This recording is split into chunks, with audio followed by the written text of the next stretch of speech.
And welcome back to Ambition Volume 4, our third match of the night. A match of undefeated individuals as El Unico, Chris Barton at 2-0 goes up against 1-0 Sam Hain, the Dracula Kid. And Barton, I mean, this is really going to be a little bit of a clash of styles here, because even though Hain does employ a bit of a more feral and primal powerhouse style, you're really not going to be able to outpower Barton. And I'm not sure if that's the game he's going to want to play. I'm interested in seeing this because I see him with no socks or shoes on, which is an immediate target. I'm taking your toes and twisting it back immediately. Forget the headlock game. So we'll see.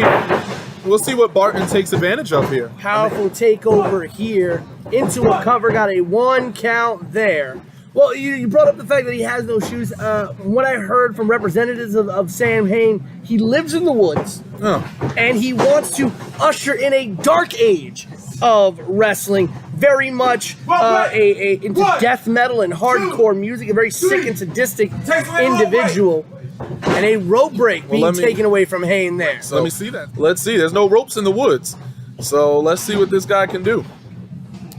Again, I think trying to match power, though, with Barton is not the way you want to go in this matchup. Well, let's put it like this. Last time I saw Barton was in here with Hostile Collective member Anthony Gamble. Yes, he was. Okay, and that was, I had a lot to say and to dispose of that match, because that was Gamble getting out there in a singles capacity against somebody that is proving himself or was proving himself on the New York scene before the pandemic situation. BCW Tag Team Champion. Correct. So this man earned his way to that championship. I watched him come up. Just laying in hard shots to the side of the head, but Barton getting those arms up, blocking the brunt of those blows. It doesn't need to be harder than that. And now Barton would have mounted himself, trying to get some blows in on Hain. Barton's gonna see, for Barton, it's about placement. Barton will have the force, but he's got to get the placement. Sean has some decent, as it progresses, we're going to really see what these men are about. I think they're trying to feel each other out. They both kind of have the same plan, and that's why no one's getting ahead. So someone's going to have to switch. You brought up the match at Ambition Volume 3 between Barton and Gamble, and I have never seen Gamble be thrown around and handled the way he was when he faced Chris Barton. It really showed a different side, a different level of aggression from Chris Barton. Gamble, by no means, is a small dude. No. Gamble, and the thing about Gamble is still learning himself. So it was great for Gamble to be in there, because usually when I'm with Gamble, he's in a tag team match or he's by my side. I need to see him in singles situations. And Barton is the type that you got to get in there with. Sean, I'm interested. I mean, if he's going to gouge, then gouge. Pull the eyes out. But we need to bite, do something. Let's get in there. Eat him. From the woods. Does have Barton down on the match, has an armbar locked in. Barton's going to go for the rope. Going for a little bit of a Fujiwara there, but Barton to the ropes gets out.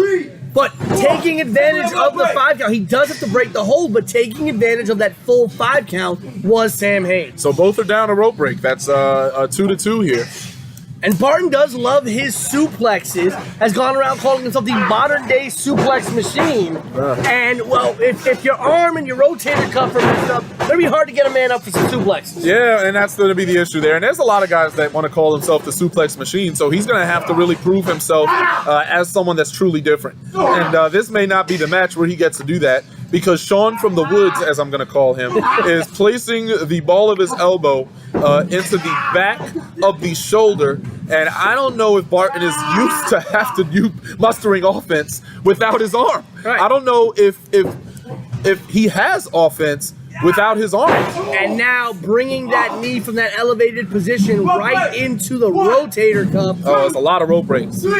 Barton is in trouble. That's 2 rope breaks now that Barton has used. He has 1 remaining. Hain has used 1.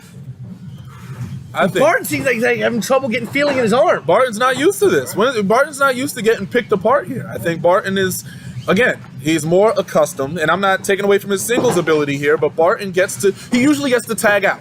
He can tag out to Dominic. He can get Yes. Tenaro in there. He can recover. He doesn't have that opportunity, and this environment is very vicious. The ambition rules, listen, I'm the best at it, so I know. I have not been beaten, so I get it. This is what it takes. Barton is discovering his manhood in ambition, and it's great to see. It's great to see Barton get to blossom under this environment, but he might not win this match because he's got one rope break left, and Sean is not. You want to talk about not sweating?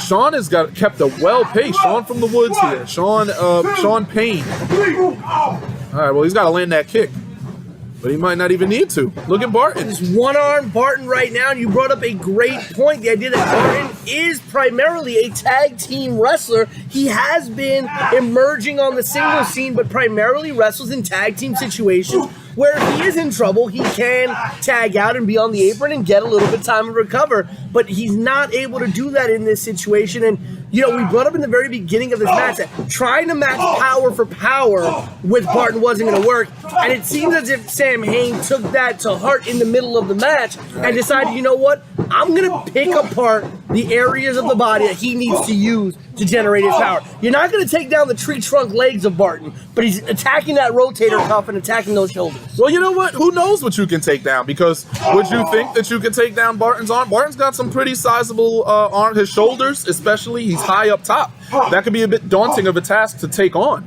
But Sean did it, and he did it well. It might be wearing off a bit because... Right now they're trading shots, but Barton seemingly almost hulking up in a way there in the middle of the ring. Kick to the midsection, gets Barton. It looks like a bit of a spear from Barton, countered into a little bit of a DDT by Hain. Looks like they both got a little bit of that. But Hain gets the cover and a 2 count. That was interesting there. He hit the spear, but he hit it with the injured arm. Couldn't get the cover. His opponent actually recovered and pinned him. It looked like Hain almost caught him in a little bit of a DDT when he went down for the spear. Maybe. So it looks like the spear didn't get as much of an impact as it normally would have out of Barton, but the DDT wasn't as hooked in either. He might have clenched the core a little bit, kind of went with the flow, and Barton's going to go through with all that momentum with the spear, so he's going to kind of mess himself up. Oh, that's it. Cover too close to the ropes. Well, it was still counted, so I don't know if that. I don't think that was a rope break there. He didn't grab the rope. We didn't get any indication from the ref that that was going to be a rope break. So it's still 1 rope break left for Barton, 2 left for Hain.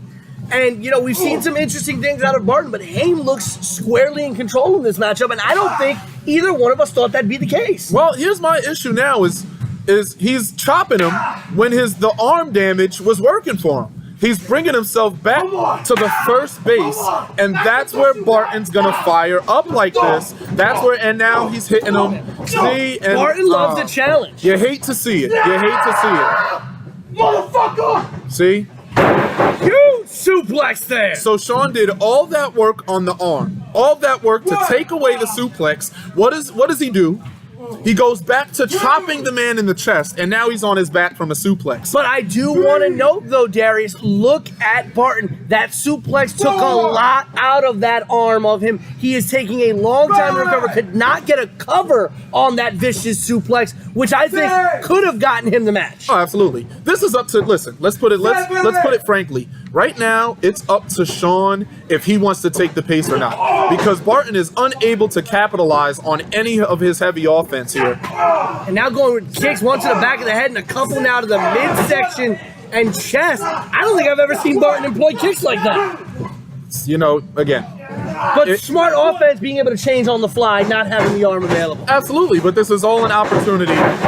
Oh, Lord. Went for the cannonball, and I think he went a little too early there. No cannon, all ball.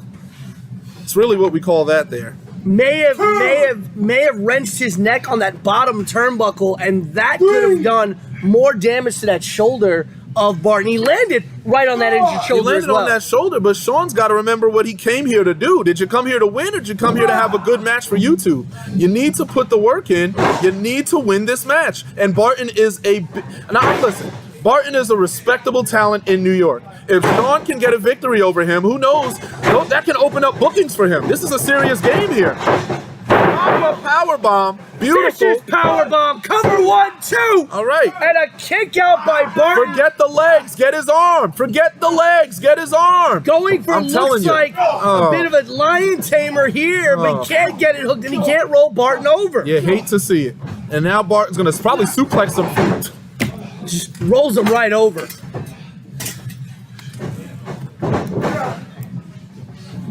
Barton going right to Hain. Hain with shots to the midsection, but Barton almost shrugging them off.